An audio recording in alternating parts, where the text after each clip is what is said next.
All right. Look, before we get into this one, I gotta warn you, I'm not proud of this. This story is heavy. It's really messed up. It deals with family secrets and, I mean, a line that just, it doesn't get blurred, it gets completely erased. We're talking about incest. Yeah, I said it. It's not pretty. It's not some fantasy you read about online. It's real and it's ugly and well, it's what happened. So if that's not for you, I totally get it. Seriously. No hard feelings. Click away, go watch a cat video, whatever. But if you're sticking around, well, you need to hear this. You need to hear how this can even happen. Because I swear, you never think it's you never think it's your family, until it is. So, I was 25. And 25 is supposed to be like your prime, right? You're supposed to be out there, you know, killing it. You're supposed to have your shit together. And I was just not. I was drowning. A couple months back, I got laid off from this dead-end graphic design job. I mean, I hated it anyway, but it paid the bills. Or it kinda paid the bills. It was one of those jobs where you're just staring at a screen 8 hours a day, designing like email banners for 50% off sales, and you can feel your soul leaking out of your ears. Then, like a week after I got the stupid "we're downsizing" email, my boyfriend of 3 years, Mark, he sits me down. He gives me the whole, "Babe, it's not you, it's me" speech, which, let's be real, always means it's 100% you. He said he needed someone, get this, more ambitious. Ambitious. I was too busy trying to figure out which bill I could skip paying to be ambitious. I was too busy eating generic cereal for dinner. So there I was, single, unemployed, living in this tiny shoebox apartment in the part of town you don't tell your mom you live in. You know the kind. The walls are paper thin, you can hear your neighbor breathing, and there was this, like, black mold in the bathroom that I swear was sentient. I'm not even kidding. My phone was so quiet. Do you know that feeling? When you're just sitting in the dark, staring at that little black screen, willing someone, anyone, to text you? Just to prove you still exist? And it's just nothing. Silence. My diet was basically ramen and Spite. I'd just sit there wrapped in this old, scratchy blanket that smelled like my old apartment, and I'd just disappear. I felt like a ghost in my own life. I felt invisible, like if I just stopped moving I'd fade into the peeling water-stained wallpaper and no one would even notice for like weeks. And then there was my family. My mom, Jenna, she has 3 older brothers, and they aren't just men, you know? Well, I always called them the gods of summer. Uncle Ronan, Uncle Cale, and Uncle Tristan. They're all in their 50s, but they don't look 50. They look like they're carved out of wood or something. They've been surfers their whole lives, so they're all still strong, broad-shouldered skin like bronze. They have these massive beach houses in the nice part of the coast, like the kind you see in magazines, with the big glass windows and the infinity pools. They have the perfect, beautiful wives, my aunts.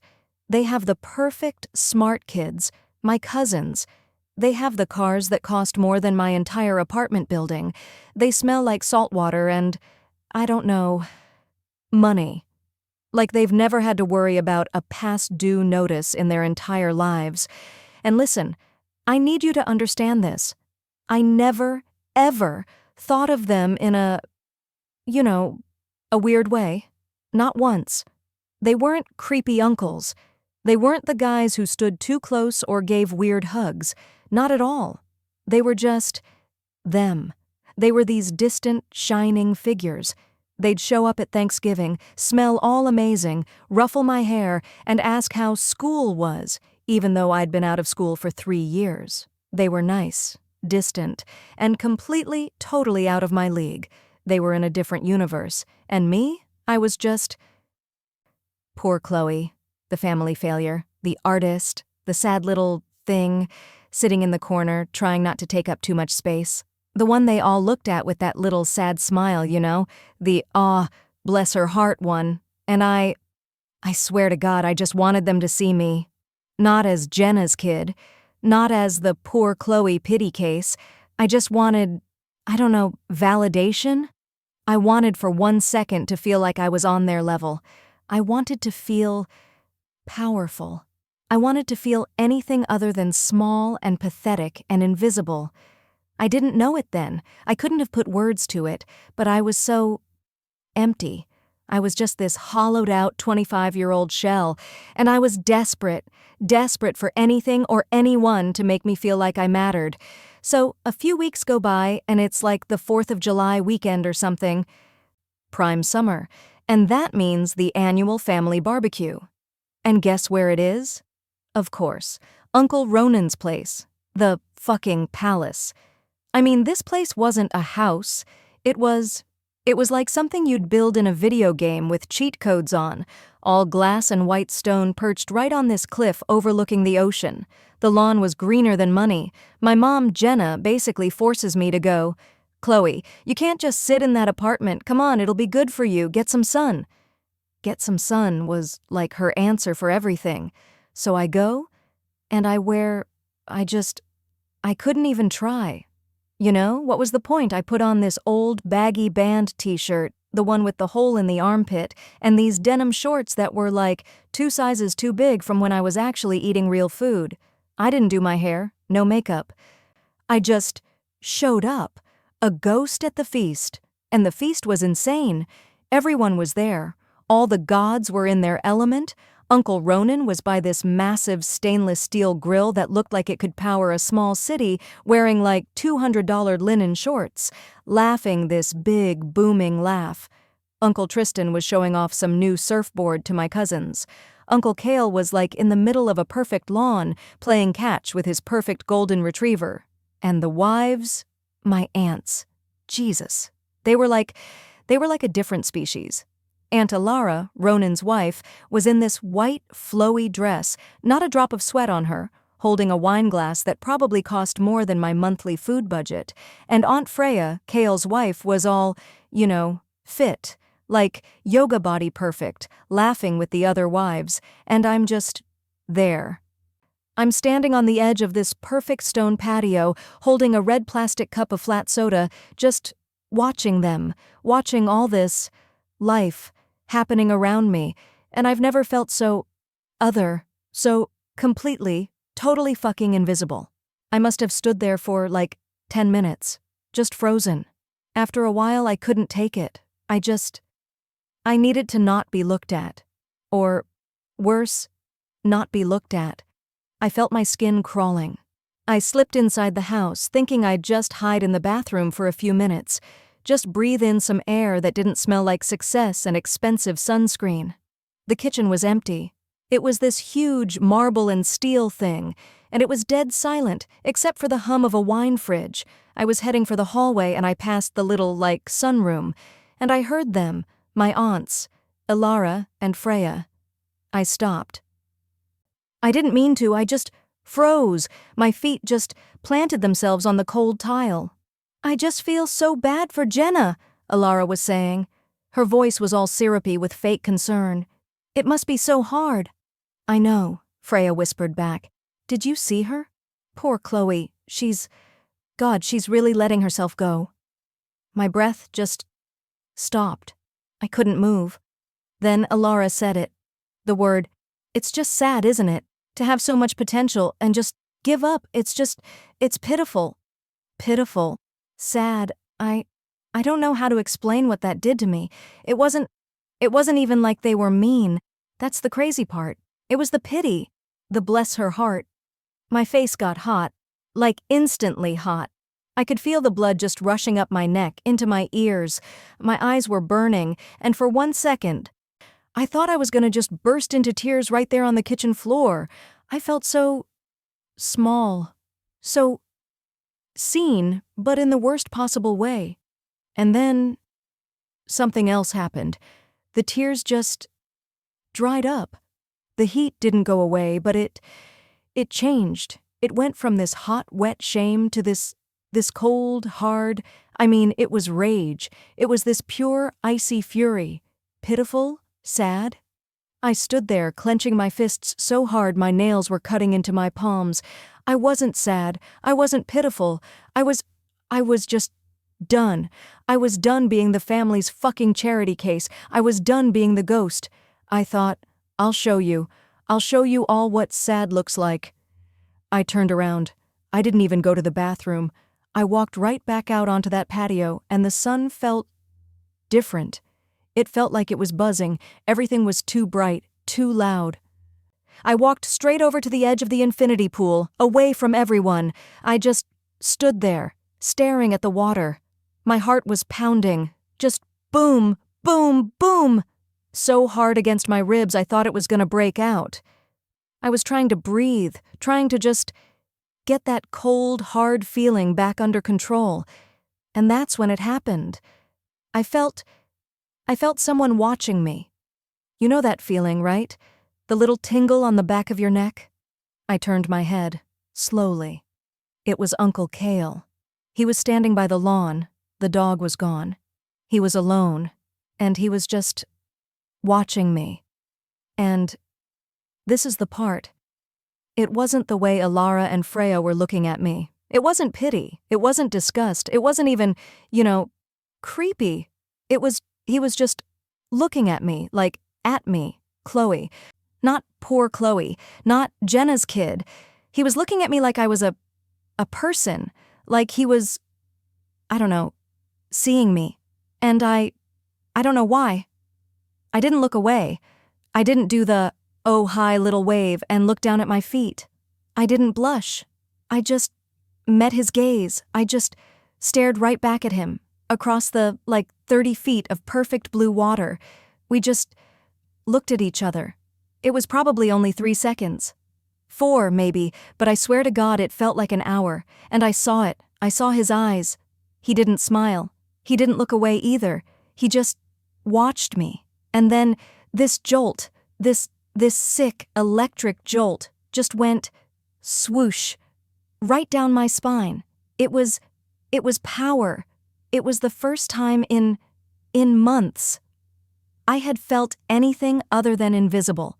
He was the first one to look away. He kinda, cleared his throat and turned to go back to the house.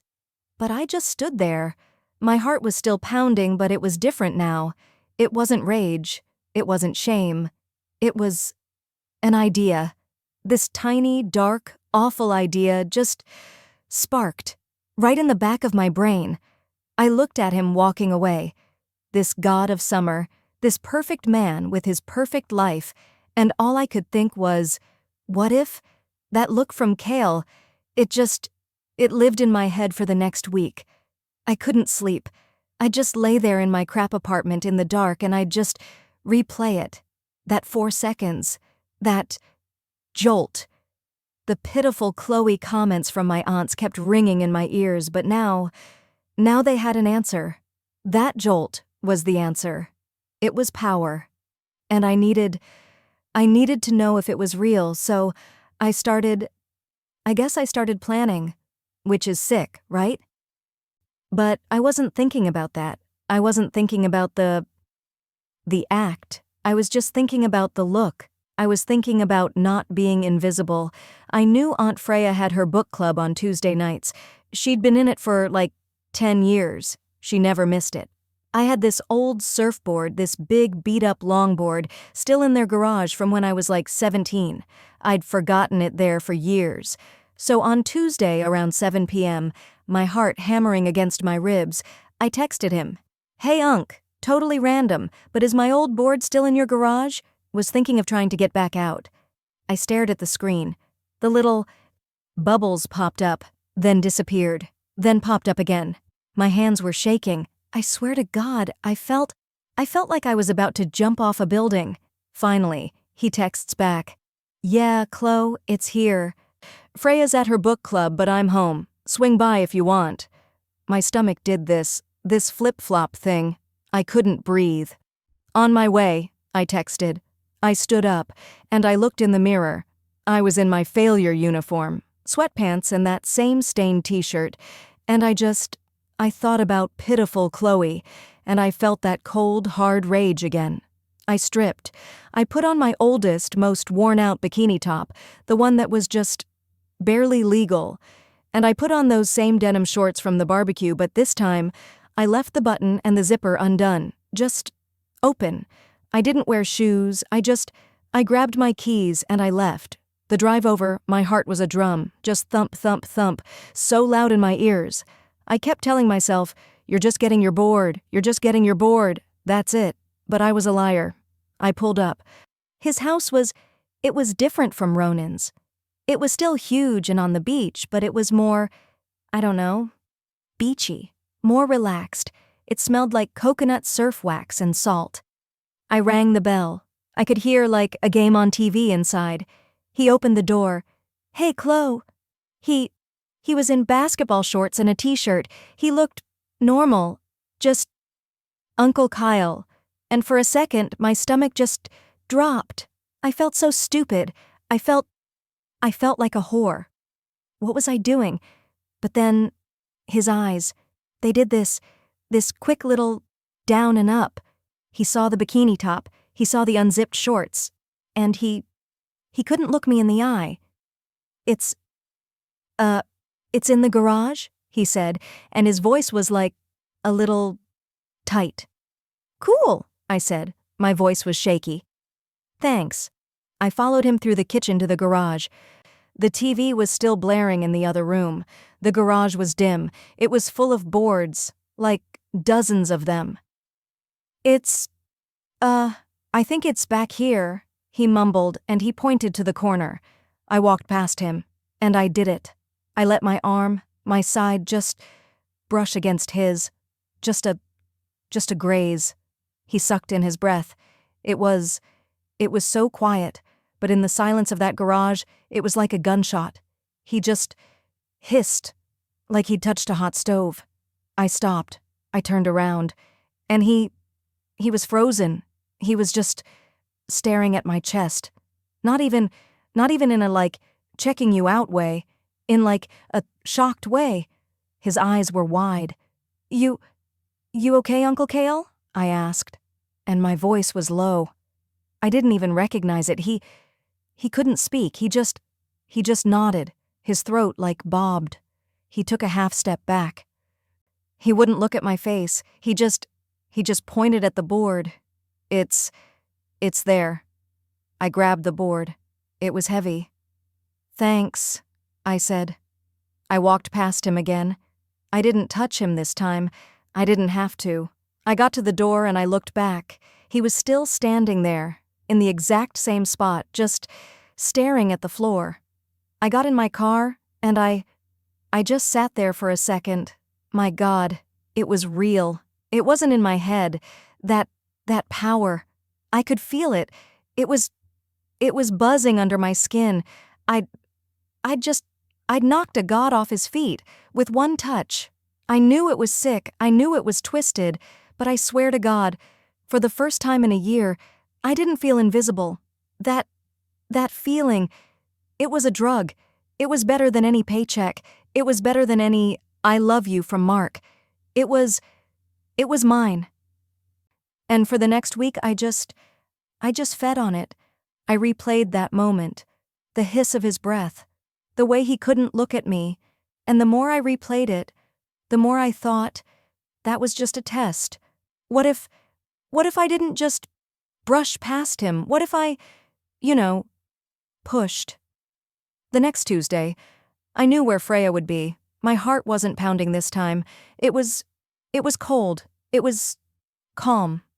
I knew what I was doing. I showered. I actually put on makeup.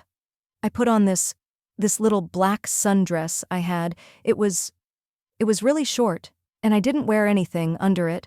I drove over, barefoot. I left my shoes in the car. I had my keys in my hand. I didn't ring the bell. I just walked in. The side door from the patio was always unlocked. The house was quiet except for the TV. That same stupid sports game was on. I walked into the living room. He was there, on this huge plush white couch, just sitting there watching TV, a beer on the coaster next to him. He heard me. He looked up. His eyes just widened. Chloe? Jesus, you scared me. What's wrong? I didn't say anything. I just looked at him. "Freya's not here, Chloe," he said. He was nervous. He was sitting up straighter. "I know," I said. My voice was that same low voice. And I walked over to him. I didn't stop at the coffee table. I walked right up to the couch. He was staring at me like a deer in the headlights, and I turned around and I sat. Right on his lap. I just sat. For 1 second, maybe 2, there was nothing. Just absolute frozen silence. I could feel his heart just slamming against his chest, and I could feel it in my back. I could smell the beer on his breath. The house smelled like ocean wax and, I don't know, dust. And then it was like a dam just broke. It was a volcano. This sound came out of him. This groan, this animal sound, and his hands were everywhere. They weren't nice uncle hands. They weren't ruffle your hair hands. They were rough. They were greedy. They were desperate. He grabbed my bare legs. His hands were so hot. He was like squeezing my thighs. His other hand was in my hair, pulling my head back, and he started kissing me.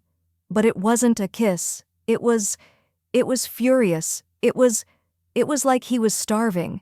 He was kissing my neck, my shoulders, my face, just all over. "Oh my God, Chloe," he was muttering it into my skin. "Oh my God, I've always..." He was fumbling with my dress, and I could feel him. I could feel him. He was rock hard. Instantly, I was in shock. I just sat there. I wasn't there. I was just watching this happen. I was watching this god of summer just unravel. And it was so fast. It was all just a blur of frantic, clumsy need. And then just as fast as it started, it was over. He just tensed, like a bored, a pained gasp came out of him, and he just collapsed against me. He'd finished just like that. I just sat there. He was shaking. I could feel him trembling. He was burying his face in my neck, and his breathing was all ragged. "Oh God," he whispered. "Oh God, Chloe, I'm sorry. I couldn't.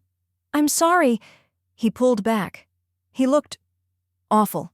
His face was all red. He was sweating. He couldn't look me in the eye. He looked ashamed, and I looked at him. This God, this strong, tanned, perfect man, and he just looked small. He looked pathetic. I didn't feel turned on. I didn't even feel grossed out.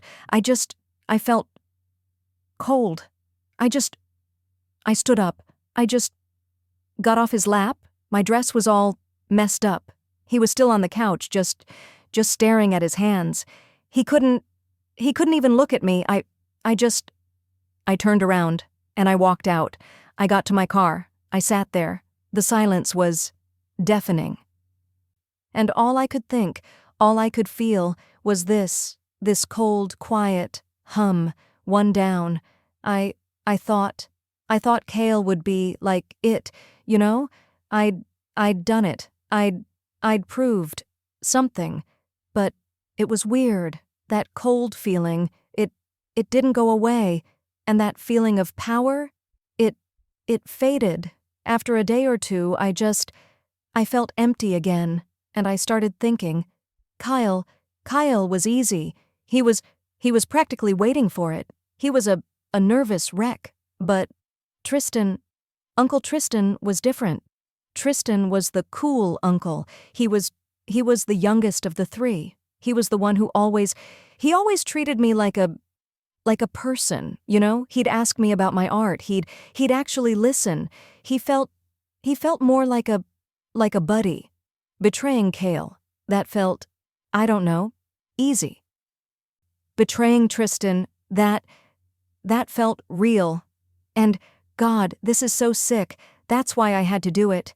Breaking Kale proved I wasn't invisible, but breaking Tristan, that would prove I was powerful. I knew his schedule. He surfed every day, at sunset, alone.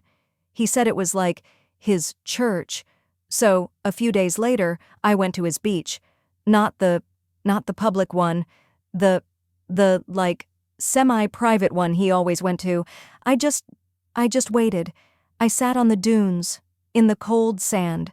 The sun was going down, and it was beautiful, all purple and orange. It made what I was doing feel uglier. I saw him, just a black shape on the water riding a wave in. He came out of the water, board under his arm. He was beautiful, just like a statue. Water streaming off him. He saw me, and he smiled. A real smile. "Chloe, what are you doing out here? It's freezing." He wasn't nervous, he wasn't awkward, he was just Tristan. Just, thinking, I said. He walked up and he sat in the sand next to me, close, like a friend. You okay?" he asked. His voice was all concern. "Mom said, you're having a rough time."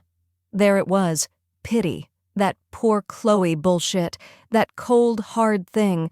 It just clicked into place. "I'm fine," I said. My voice went low again. I looked at him, really looked at him. "You look amazing, Unc." He laughed, a little nervous laugh. He knew that tone. I'd used it before. "What?"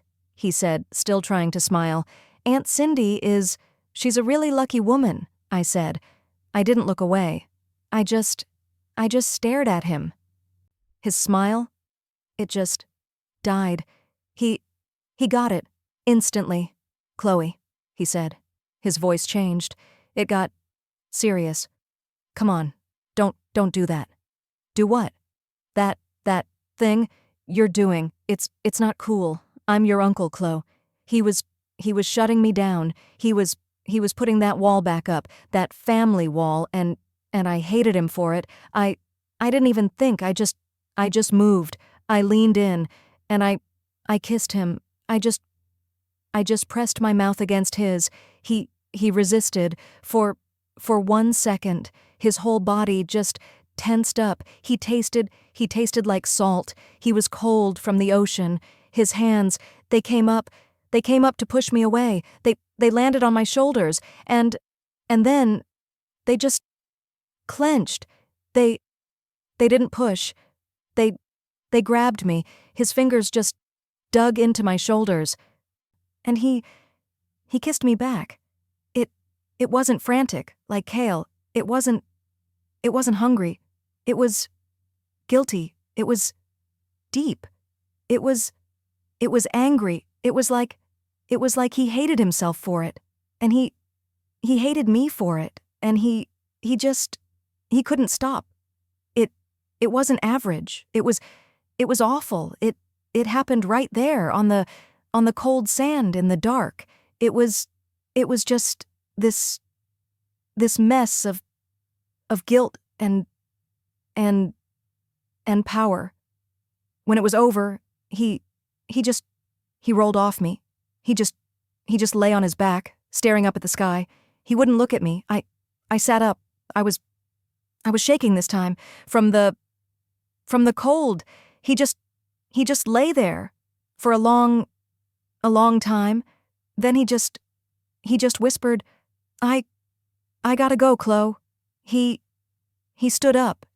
He didn't even look at me. He just grabbed his board and he walked away. He just left me there. I sat there in the dark. This one did feel wrong. This one hurt almost. But seeing him break, seeing cool Uncle Tristan, the good one, just crumble. God, I was addicted. I was so sick. I I had to see if I could get them all. 2 down. 1 to go.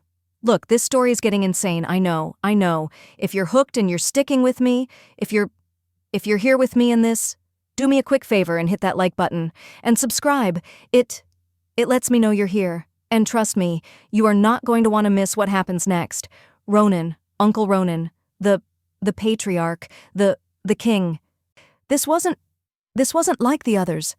Kale was a nervous wreck. Tristan was guilty. But Ronan scared me. He wasn't nice. He wasn't cool. He was powerful. He was the oldest, the richest, the one who hosted the barbecues, the one everyone was a little bit afraid of.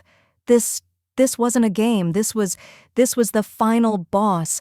And I was terrified of him, but I had to. I couldn't stop. I had to know. I did my research. I found out. I engineered it. Aunt Alara, she was on the board of some stupid charity.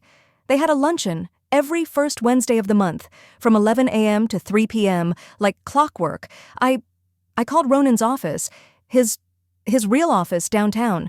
I pretended I was like a courier.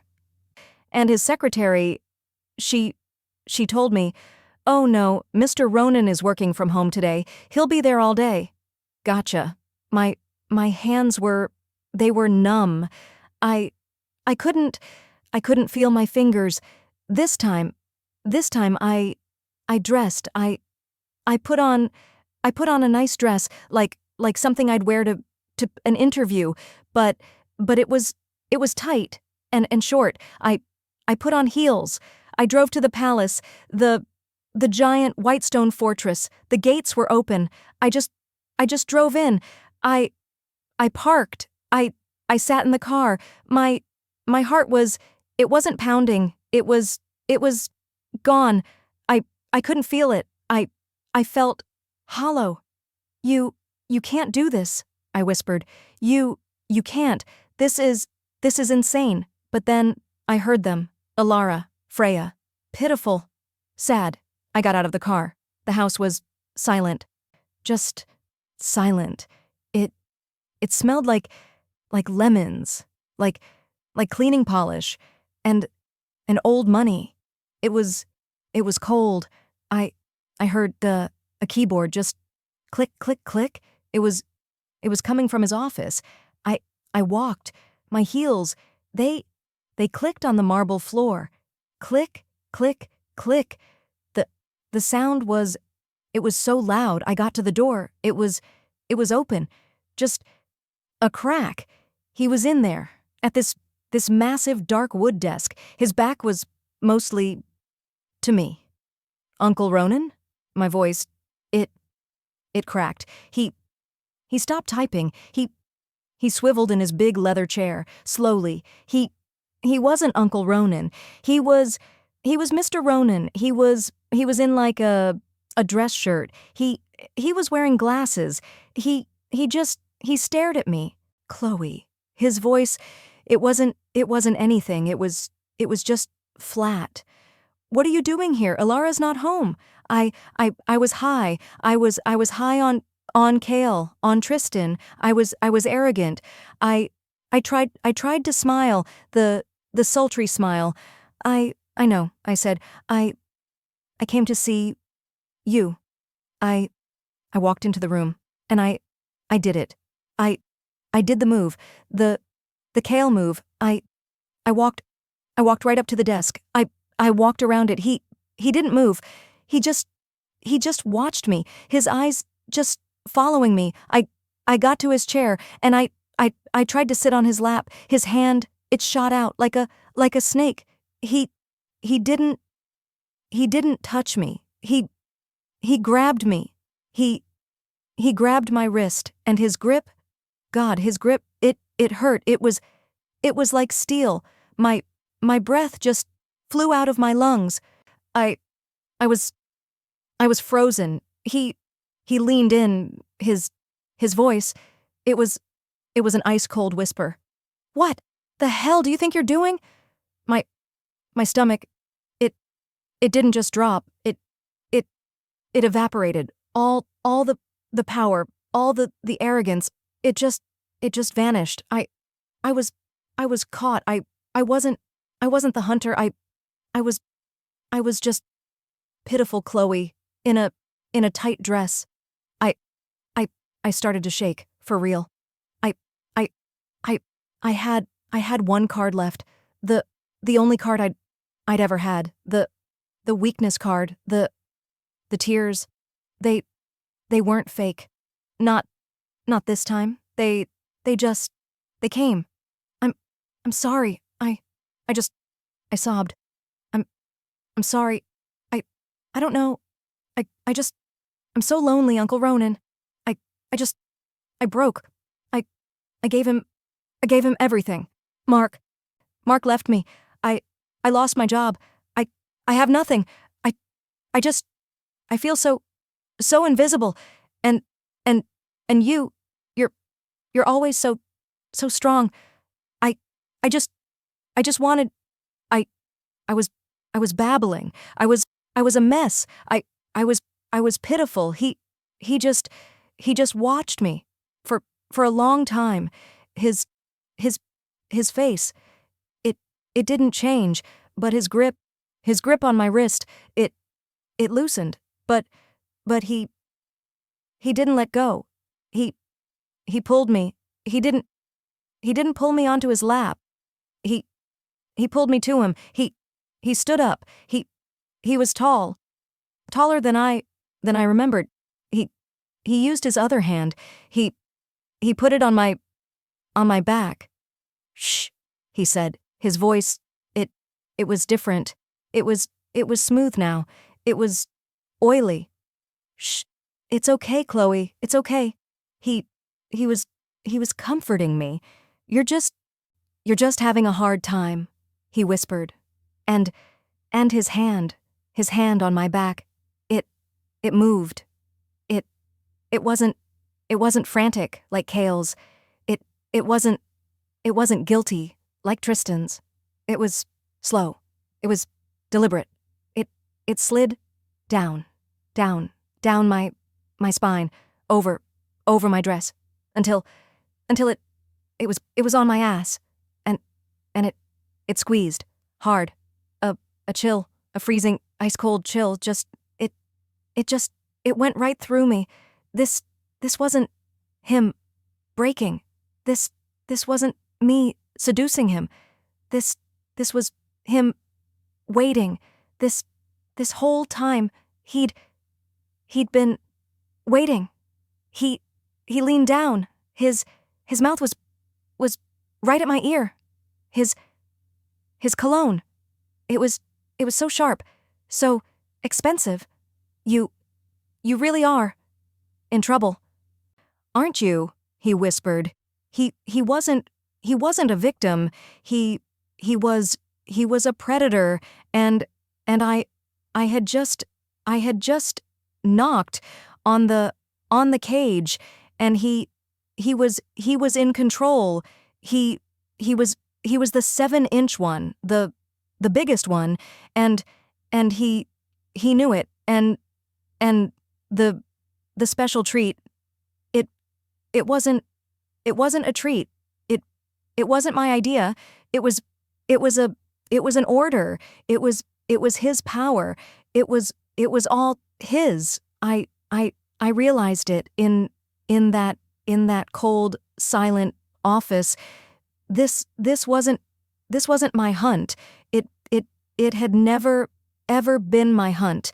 I wasn't the hunter. I was just food. That thing in Ronan's office, it broke me. I drove home. I don't even remember the drive. I ended up back in my apartment. I got in the shower. I turned the water on as hot as it would go. I just stood there. I scrubbed my skin. I scrubbed until it was raw. It was red. I felt so filthy. The power, it was gone. That cold, hard hum, It was gone. I I just I felt used. I felt like trash. Kyle was pathetic. Tristan was guilty. But Ronan was dirty, and he had made me dirty. I didn't leave my apartment for days. I sat in the dark. The mold in the bathroom, it felt like company. I was terrified. I was disgusted. But then the texts started from him, from Ronan. Not "Are you okay?" texts, not "I'm sorry" texts. They were graphic. They were disgusting. They were orders, pictures, demands. He wasn't ashamed. He wasn't guilty. He thought he owned me, and the disgust, it started to curdle. It started to turn into rage, that old cold fury. He thought he could do that. He thought he could use me, and then just keep me like some toy, and all of them. Kale hiding from his wife, Tristan lying to his, Ronan being Ronan. They were frauds. They were all frauds. These gods of summer, they were just weak, pathetic men, and I had seen it. I knew. I had this massive secret, this bomb, and the fear, it burned away, and that power, it came back.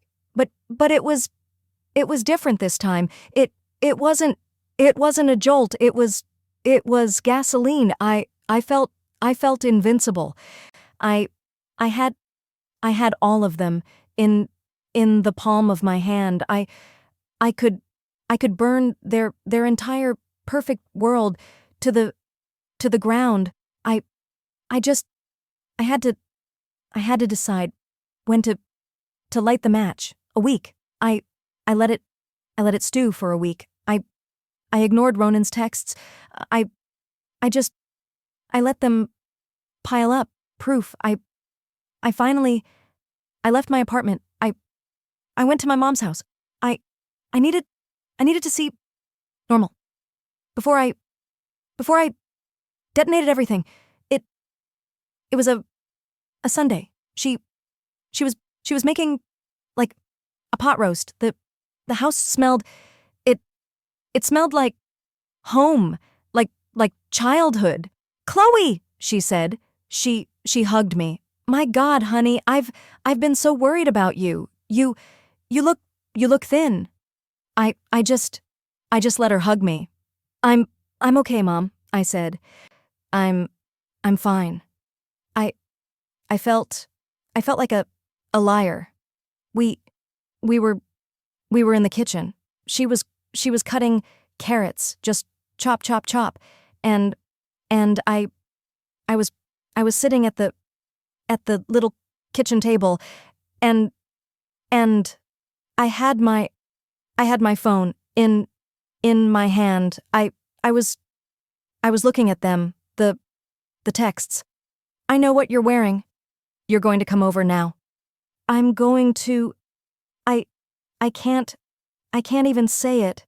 And I felt this surge. He's your brother. I thought he's your perfect, wonderful brother. Let's see what you think of him now. I don't know what my plan was. To show her? To tell her? I just sat there, staring at the screen, and my mom, she stopped chopping. The kitchen, it got quiet. "Chloe?" I didn't look up. "Chloe, what are you looking at?"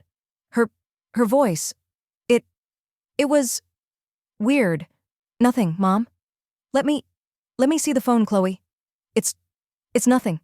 She walked over. She wiped her hands on her apron. and she took it.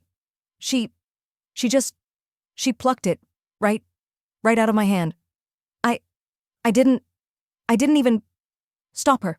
She just, she looked at the screen. I watched her. Her face. First, it was confused. Her eyebrows, they pinched together. Who is this? She whispered. This is disgusting, Chloe. Who is texting you this filth? And then she saw it. She saw the name, the contact name, Uncle Ronan. The color, the color just left her face. I mean, I watched it happen. She went from flushed to white, like ash. Her hand, it started to shake. Chloe, her voice, it wasn't her voice. It was this hoarse, broken whisper.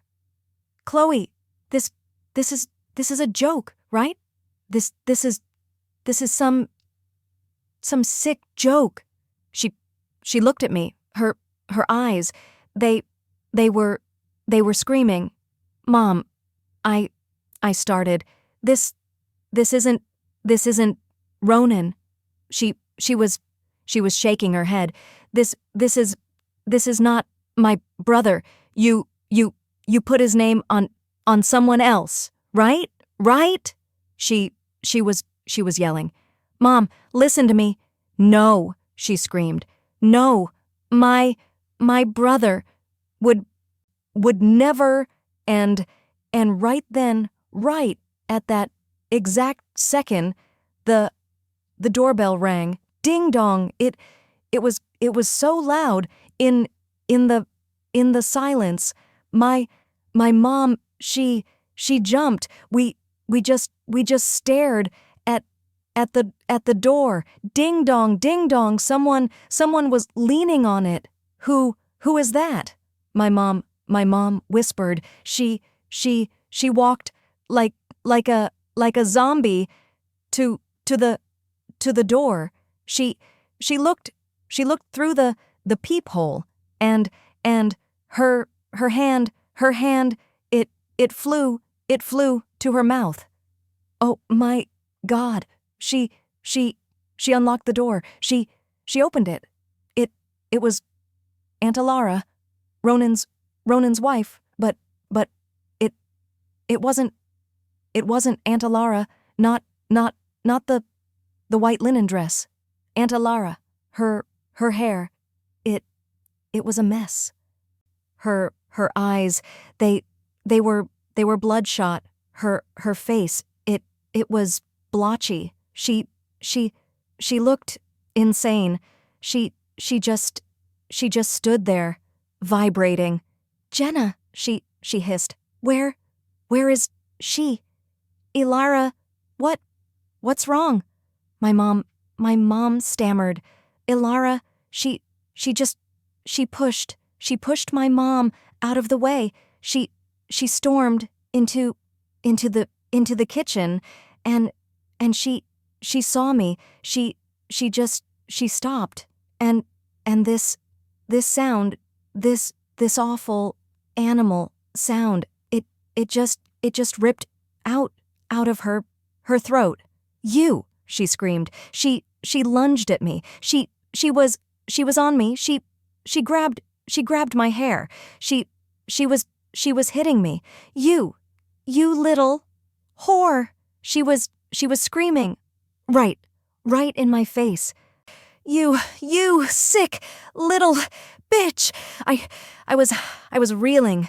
I fell back out of the chair. You stay away from my husband. Elara, stop. My mom was pulling at her. Elara, get off her.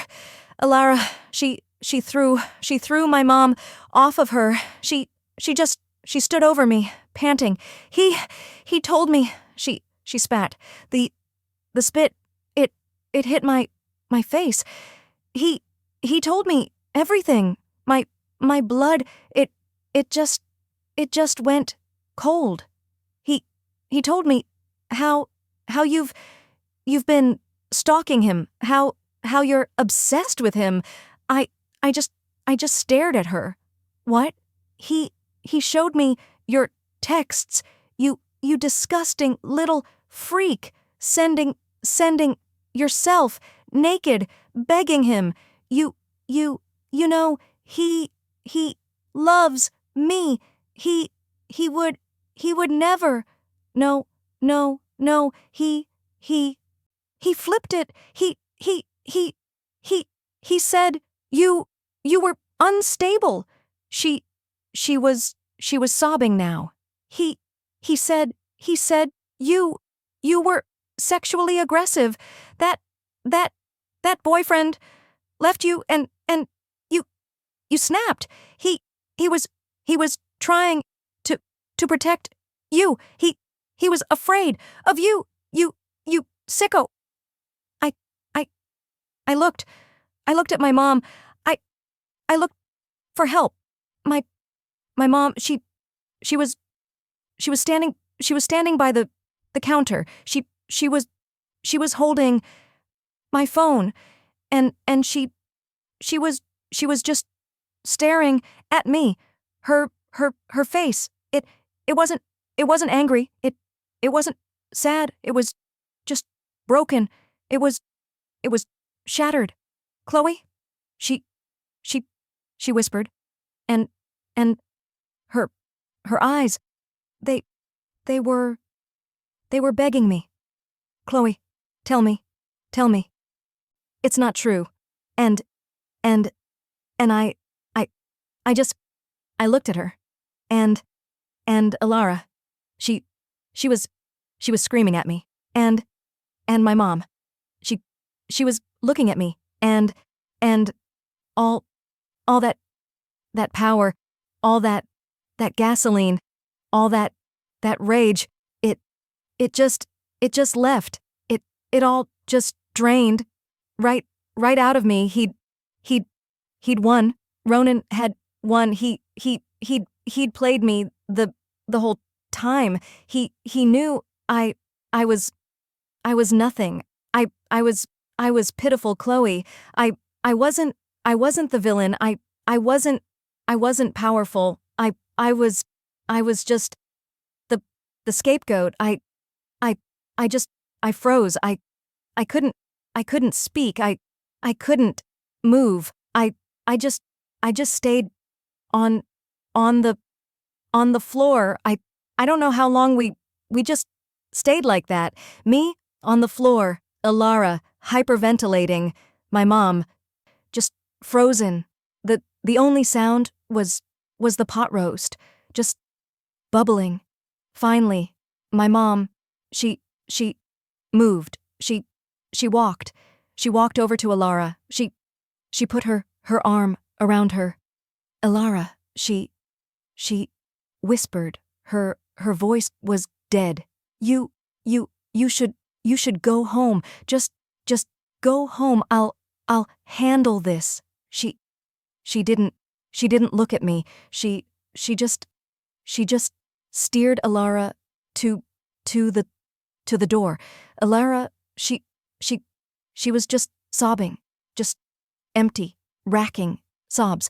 My mom, she got her out. She closed the door, and I heard the lock click, the deadbolt. I was still on the floor. I looked up at her. She was just standing there, her back to the door. She wouldn't look at me. Mom? I whispered. I heard her swallow. Mom, he lied.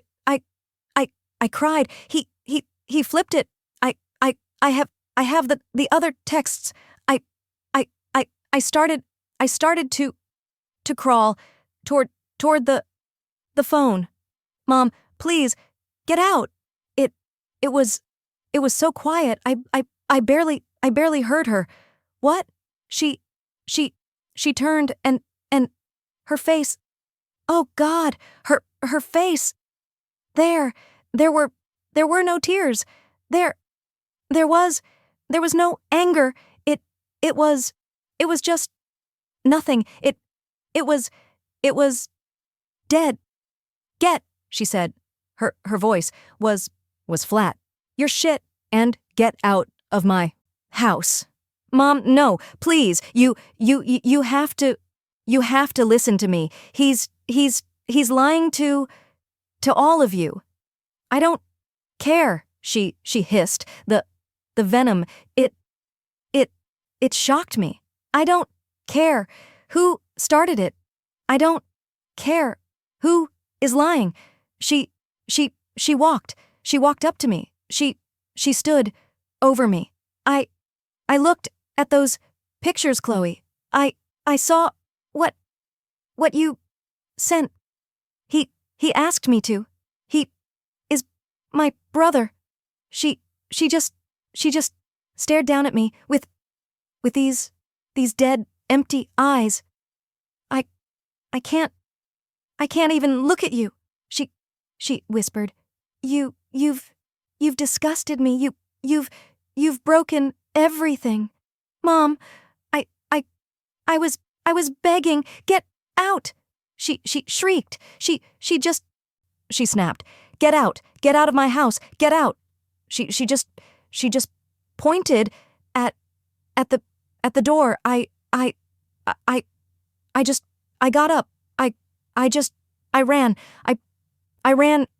I ran out of the house. I ran to my car. I didn't have my phone. I didn't have anything. I just drove. And that was it. The family, it just shattered. Aunt Alara, she got a restraining order against me. She stayed with Ronan. Of course, she stayed with him. She chose to believe the lie because the truth was too expensive. It would have cost her the big white house and the credit cards. And Cale and Tristan, gone. Just vanished. I tried to call them from a payphone. Nothing. They were terrified. They knew Ronan would burn them just as easily as he burned me. They weren't gods. They were cowards. So they sided with him. They all just closed ranks. The men protected the men, and I was out. I was 100% alone. No job. No boyfriend, and now no family. All that work, all that scheming, all that power. I thought I had it. It just ended with me right back in my shitty, moldy apartment, more invisible than I had ever been. I went looking for power. I went looking to feel seen, and for a minute, I swear to God, for one hot, sick minute, I did. But what I found, it wasn't power. It wasn't control. It was just a black hole. It was just this emptiness that just, it eats everything. I thought I was the one in charge.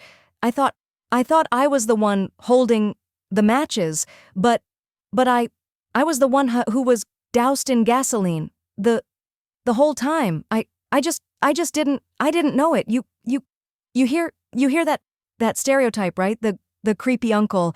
It's a meme.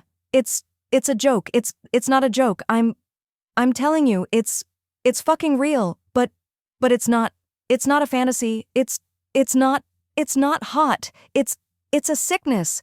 It's this rot that's that's just hiding right under the surface, right under the perfect polo shirts and this expensive cologne. And I was so broken. I was so empty that I let it. No, I didn't let it. I used it. I used their sickness to try and fix my sickness, and at the end of the day, I just burned my entire world to the ground. I thought I was the one in control, but I wasn't. I was just a symptom of a disease that was already there. I got my power. I got seen, and it cost me everything I ever had. And that's the story. It wasn't easy to tell, but I want to know what you think. What would you have done if you were in my shoes? Have you ever been through anything like this? Let me know your thoughts in the comments. I'm reading every single one.